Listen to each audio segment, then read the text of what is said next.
नमस्कार दोस्तों, homeopathy with Sachin में आप सब लोगों का बहुत बहुत स्वागत है। आज हम बात करेंगे कि हम अर्ली स्टेज में कैसे पहचानें कि हमें हार्ट ब्लॉकेज है या नहीं।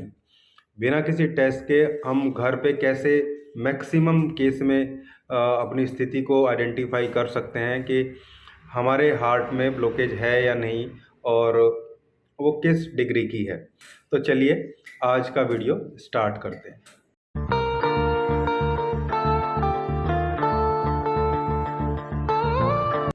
दोस्तों, हार्ट डिजीज़ अभी आज के डेट में आप लोग देख रहे हैं इतने ज़्यादा बढ़ गए हैं। हार्ट अटैक के केस भी लगातार कम एज में जो है वो देखने को मिल रहे हैं।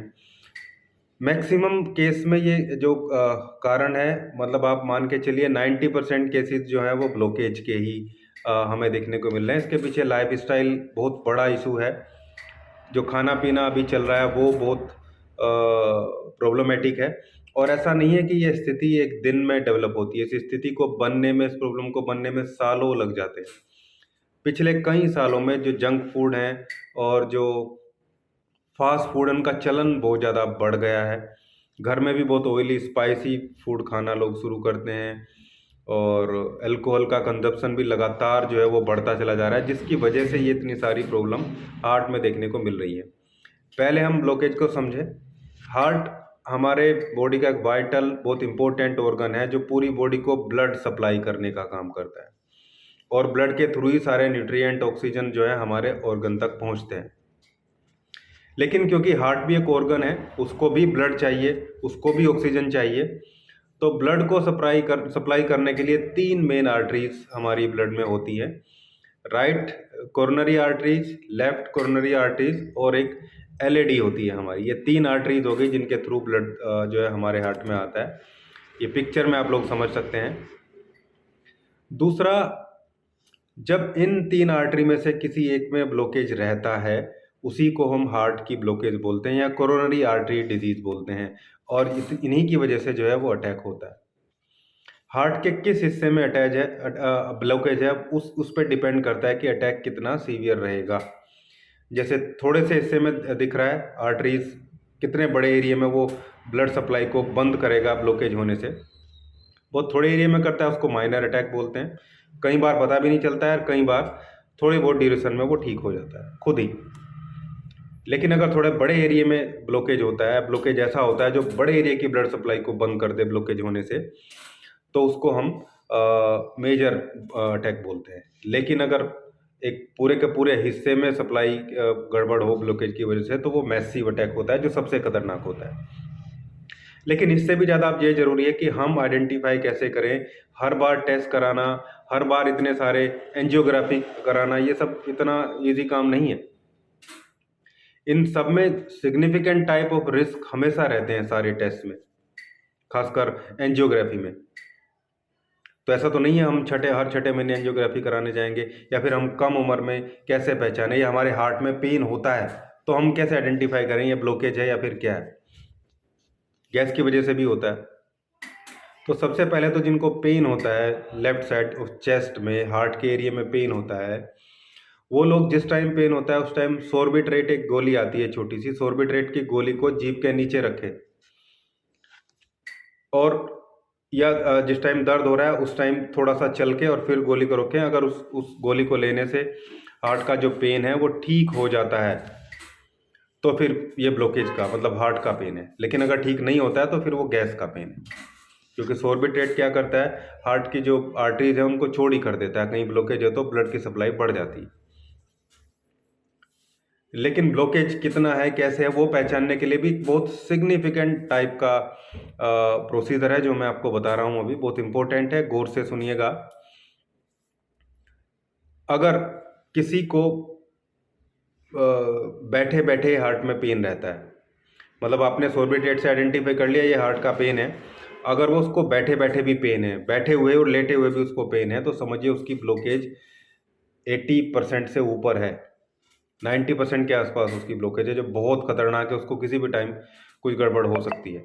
अब दूसरा आते हैं, कोई पेशेंट बोलता है कि उसको धीरे धीरे चलने पे भी दर्द होता है, मतलब बैठे हुए दर्द नहीं होता लेकिन धीरे धीरे चलने पे दर्द होता है।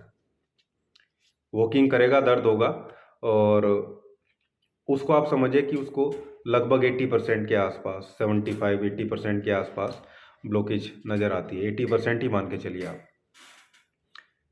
ऐसे पेशेंट भी रिस्क में हैं क्योंकि हार्ट को 30% ब्लड सप्लाई की रिक्वायरमेंट होती है। 100% के लिए बना है, लेकिन आर्टरीज 100% कर सकती हैं, लेकिन 30% से उसका काम चल जाता है। तो यहाँ भी प्रॉब्लम है। फिर थर्ड नंबर पे आते हैं। पेशेंट बोलता है उसको बैठे हुए भी दर्द नहीं है, उसको आराम से चलते हुए भी दर्द नहीं है, लेकिन जब वो स्पीड लेता है, जब वो तेज चलता है, या वो दौड़ता है, या वो सीढ़ियों पे चढ़ता है, तब उसको दर्द होता है। तब आप समझिए कि उस पेशेंट को भी 70% से ऊपर ब्लॉकेज है। मतलब उसके हार्ट को भी प्रॉपर 30% ब्लड सप्लाई नहीं मिलता है जिस टाइम वो चलता है उस टाइम। भाई नॉर्मली कंडीशन में हार्ट को हमारे 30% ब्लड सप्लाई चाहिए जब वो उस टाइम चल रहा है, उसको नहीं मिल रहा है तेज चलने पे। तो आप समझिए कि उस पेशेंट को भी 70% से ऊपर ब्लॉकेज है। लेकिन अगर कोई ये तीनों चीज़ें पास कर जाता है, उसको बैठे हुए भी दर्द नहीं है, तेज चलने पे दौड़ने पे भी दर्द नहीं है, आराम से भी दर्द नहीं है, सीढ़ियाँ चढ़ने पे भी दर्द नहीं है चेस्ट में, सांस फूलना वो अलग कंडीशन है, लेकिन दर्द की मैं बात कर रहा हूँ, तो समझिए उस पेशेंट के हार्ट को 30% ब्लड सप्लाई है और वो डेंजर से बाहर है। अब वो अपनी चीज़ों को मैनेज करेगा, अच्छे खाना पीना रखेगा, तो उसको कोई दिक्कत नहीं होने वाली। इसलिए 70% से नीचे के ब्लॉकेज वाले जो हैं वो हमेशा सेफर जोन में रहेंगे। लेकिन ये इस तरीके से हम आइडेंटिफाई कर सकते हैं जो बहुत सिग्निफिकेंट है, बहुत स्पेसिफिक है। जो ट्रेडमिल टेस्ट होता है TMT, उसके आसपास का टेस्ट है जिसको हम अपने आप आइडेंटिफाई कर सकते हैं। हालांकि मशीन से टेस्ट हो रहा है, मैं उसके जो है इक्विवेलेंट नहीं बता रहा हूँ आपको, ना मैं बोल रहा हूँ कि ये कोई मेडिकल टेस्ट है, लेकिन हाँ ये बिल्कुल सिग्निफिकेंटली स्पेसिफिकली आपको इंडिकेशन दे देगा कि आपको ब्लॉकेज है और अब आपको सावधान हो जाने की ज़रूरत है। आपको अपने हार्ट की हेल्थ पे ध्यान देना चाहिए और आपको जो है ऐसी एक्टिविटी से बचना चाहिए जिससे जो ब्लॉकेज है वो फट जाए, किस दिन उसकी मेम्ब्रेन फट जाए। मतलब ज़्यादा एक्सरसाइज, ज़्यादा तेज़ी से काम करना और ऐसे खाने को खाना जिससे फैट डिपॉजिट हो वापस और फैट बढ़े, ऐसी चीज़ों से अवॉइड करना चाहिए। होम्योपैथी में हम इसको रिवर्स कर सकते हैं, बहुत अच्छे से रिवर्स कर सकते हैं। और इस ब्लॉकेज को रिवर्स कैसे करना है इस पर मैं वीडियो बनाऊंगा।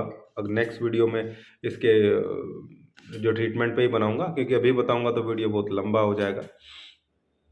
उसमें मैं आपको बताऊंगा कैसे हमें मैनेज करना है दिनचर्या को। और होम्योपैथी की टॉप मेडिसिन जिसको एम्स के डॉक्टर और दूसरे लोग भी रिकमेंड करते हैं, वो बहुत अच्छी मेडिसिन को मैं इसमें आप लोगों को बताऊंगा। ये आज का वीडियो स्पेसिफिक था कि ब्लॉकेज को कैसे आइडेंटिफाई करें, हम अपने खुद के तरीके से कैसे आइडेंटिफाई कर सकते हैं। और उम्मीद करता हूँ आप लोगों को वीडियो अच्छा लगा होगा। अच्छा लगा तो लाइक कीजिए, शेयर कीजिए, चैनल को सब्सक्राइब जरूर कीजिएगा। Thank you.